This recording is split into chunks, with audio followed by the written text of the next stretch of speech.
Hey there, folks. Welcome to Spectrum Pulse. We talk about music, movies, art, and culture. Before we go further, if you'd like to like and subscribe, I'd be extremely grateful. But now on to the matter at hand, the much-anticipated collaboration album between Bruno Mars and Anderson .Paak, An Evening with Silk Sonic.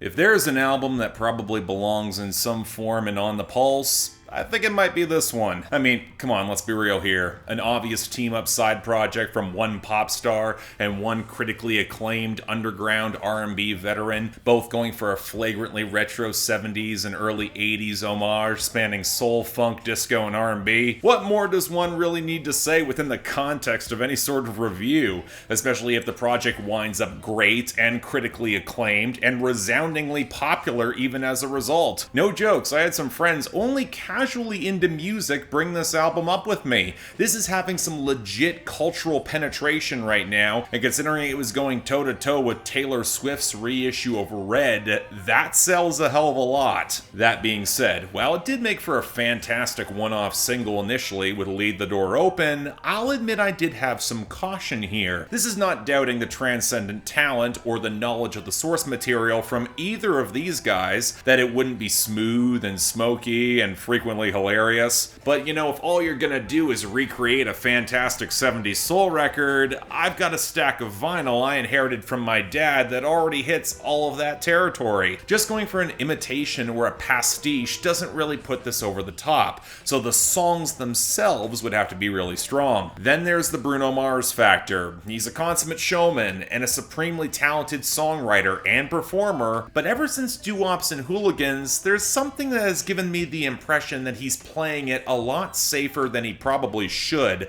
locking himself into a retro lane that'll give him critical acclaim and millions until he retires, but that doesn't always make him all that interesting, at least beyond the imitations. But you know, at the same time, you'd have to be willing to meet a project where it is, not where you want it to be, and ever since I heard Leave the Door Open, I really wanted this album, and keeping it short and sweet was absolutely the right choice. Leave them wanting more, especially if it'll finally serve as the long overdue mainstream breakthrough for Anderson .Paak.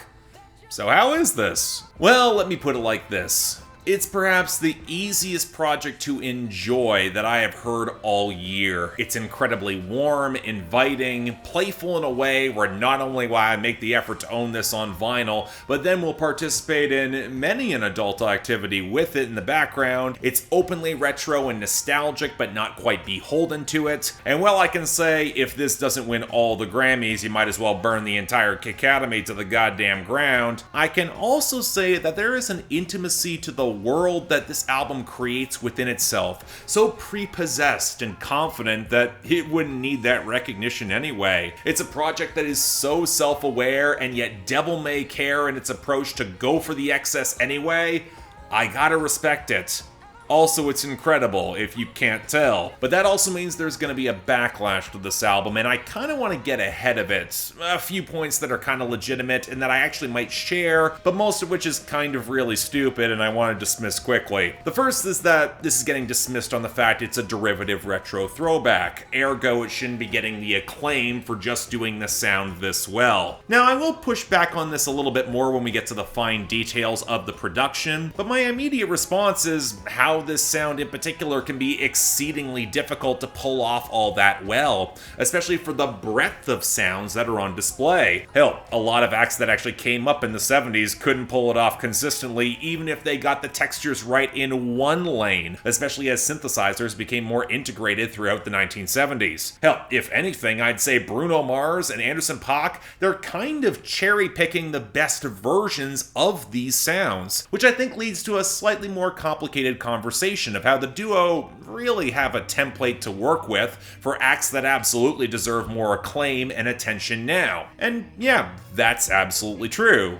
But it's also not really Silk Sonic's fault that the majority of folks that are my age haven't done the deep dive on Smokey Robinson, Marvin Gaye, Stevie Wonder, Earth, Wind and Fire, Al Green, and the Commodores. If anything, I'd actually argue this is actually a really solid gateway album, where if you love this, there's going to be hundreds more projects in which you can easily check out. And you also can't say that Silk Sonic is looking to obscure all of that legacy. Getting Bootsy Collins for ad-libs and to bookend the album, given his work with James Brown and Parliament Funkadelic, it really shows just how much Silk Sonic would do to elevate all the music of their past that they clearly dearly love. If you choose not to go any deeper beyond Silk Sonic, that's on you.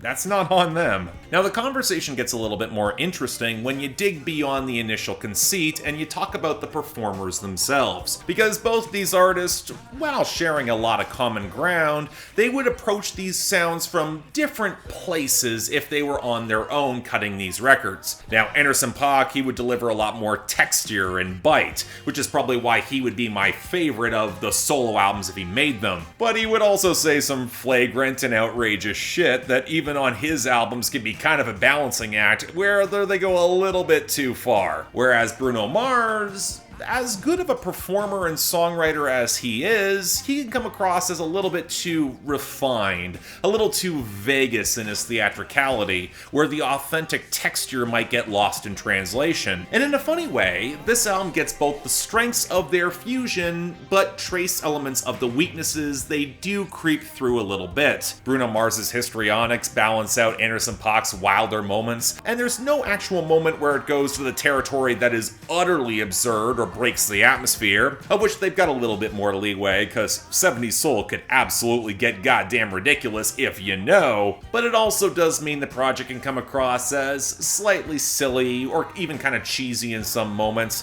which is reinforced by production that is maybe a trace bit cleaner than some of their influences, especially in some of the production on the backing vocals specifically. Now, I don't think the more modern elements are precisely bad. After all, wouldn't that make this a little bit less of an obvious throwback? More of its own thing, maybe? But I've also heard the criticism of this album that it sounds too perfect.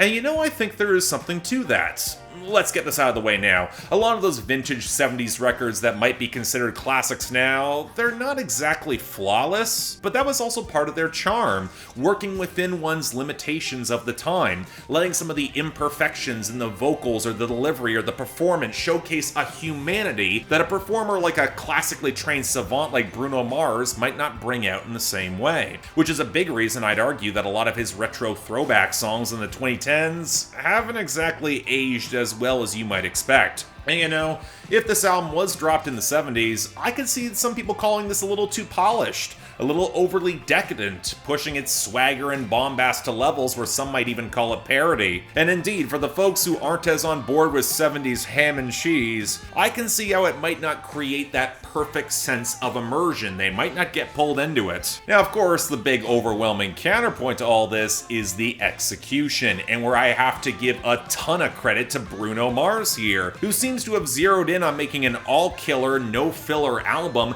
and then rammed it through with hit after hit after hit on a pure compositional level. You get the sensual, layered soul and R&B of Leave the Door Open and After Last Night, the tastefully layered smolder of Smokin' Out the Window, the blazing early 70s funk of 777 and Fly As Me, and even traces of classic blues on Put On a Smile and psychedelic soul on Blast Off. All these would be standout hits on albums that were even of that time, which is why I have to give so much credit to the composition, with big shoutouts to James Fauntleroy and DeMille. Even Skate, the disco-inspired tune of which I was a little bit lukewarm on Billboard Breakdown for feeling a shade bit lightweight, kind of gimmicky. It's only warmed on me courtesy of a terrific mix, great percussion, a fantastic groove, and an utterly infectious vibe. Even if, in my opinion, it's the weakest song on the album, it's still pretty great. And I do want to focus specifically on the drum and bass mix here. Sure, getting Thundercat on After Last Night, that's just cheating. But I love how crisp the drum mix is without having to rely on an excess of reverb or any of the obvious studio tricks. The mastering on the project is excellent top to bottom,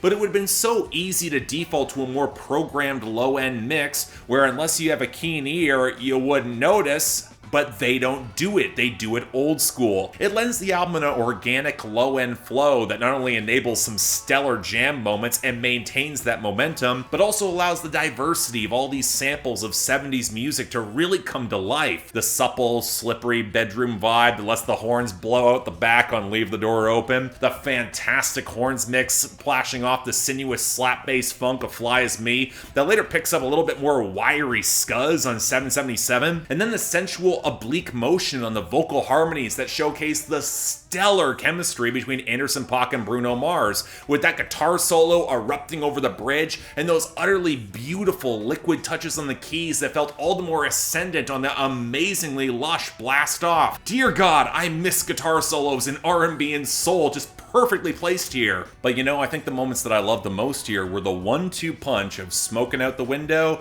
with all the hazy twinkles and the sweet strings arrangement, and Bruno Mars delivering some of the best high-pitched vocals of his career on that bridge. But then the stormy strings and the peeling guitar on Put On a Smile, which apparently needed Babyface's co-sign for either of them to be convinced this song is all that great, but hell, I would go off the slight hint of fuzzy texture to underscore the minor key strings melody, and that key change that is actually so rightfully earned and perfect for this sort of ballad. And you know, I guess I should say something about the lyrics here. I feel it's important to stress that if you've heard a lot of 70s R&B and soul, very little of the sillier moments are all that out of pocket, for better or worse. And if there is one thing that updates this for the modern age, it's a lot of the reference points that specifically Anderson .Paak includes. From the love songs to some of the flexes of unimpeachable cool, to even the breakup ballad of Smokin' Out the Window, and the post-breakup yearning that comes with Put On a Smile. Now, I will say in terms of sequencing, after the mini relationship arc of the first 5 or 6 songs,